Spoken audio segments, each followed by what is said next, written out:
महाभारत के यज्ञ के दौरान शिशुपाल के वध के बाद एक और दिलचस्प और शिक्षाप्रद घटना घटी। दुर्योधन ने मैदानव से युद्ध कला सीखी, लेकिन एक भूल ने उसे शर्मिंदगी में डाल दिया और एक महत्वपूर्ण पाठ दिया। भगवान श्री कृष्ण, भीम और अर्जुन राक्षसों का वध करके इंद्रप्रस्थ लौट आए। इसके बाद भीम, अर्जुन, नकुल और सहदेव ने क्रमशः पूर्व, उत्तर, दक्षिण और पश्चिम दिशाओं की यात्रा करने का निर्णय लिया।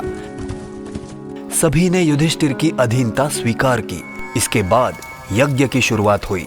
देश विदेश से कई राजा महाराजा यज्ञ में भाग लेने के लिए इंद्रप्रस्थ आए।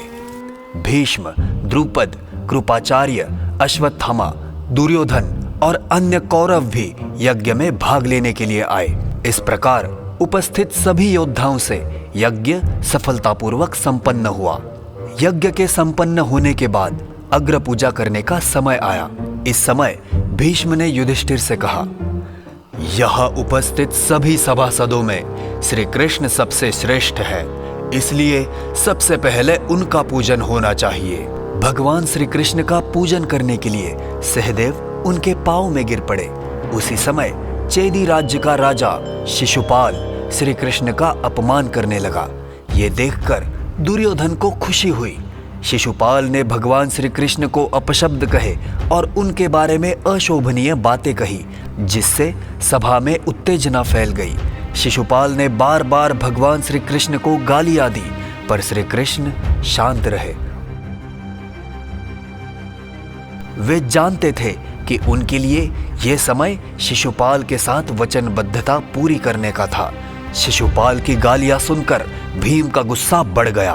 वो शिशुपाल को मारने के लिए दौड़े, लेकिन भीष्म ने उन्हें शांत करते हुए रोका। भीष्म ने कहा, ये भगवान श्री कृष्ण का निर्णय है, उन्हें अपनी मर्यादा बनाए रखने दो। शिशुपाल की अपमानजनक बातें जारी रही और श्री कृष्ण के धैर्य की परीक्षा लेने के लिए वो और भी तीखी बातें करने लगा। जब शिशुपाल ने 100वीं गाली दी तो भगवान श्री कृष्ण ने सुदर्शन चक्र उठाया और एक ही वार में शिशुपाल का सिर धड़ से अलग कर दिया। सभा में शांति छा गई और सभी ने भगवान श्री कृष्ण की चमत्कारी शक्ति को देखा। शिशुपाल का वध करते ही युधिष्ठिर ने श्री कृष्ण की पूजा की और शांति की कामना की। अग्र पूजा संपन्न होने के बाद युधिष्ठिर ने यज्ञ में आए सभी सभासदों को उपहार दिए।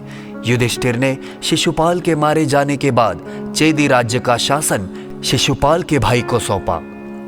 इंद्रप्रस्थ में मंच पर घूमते हुए दुर्योधन को अचानक पानी का आभास हुआ।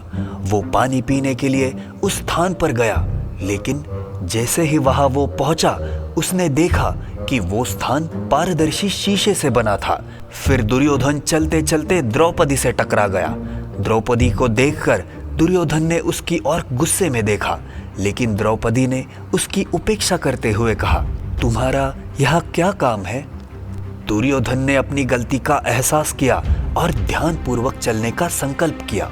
थोड़ी देर बाद वो एक जलाशय के पास पहुंचा और देखा जलाशय के पास पारदर्शी शीशे से बना एक स्थान था और फिर वो जलाशय में गिर पड़ा।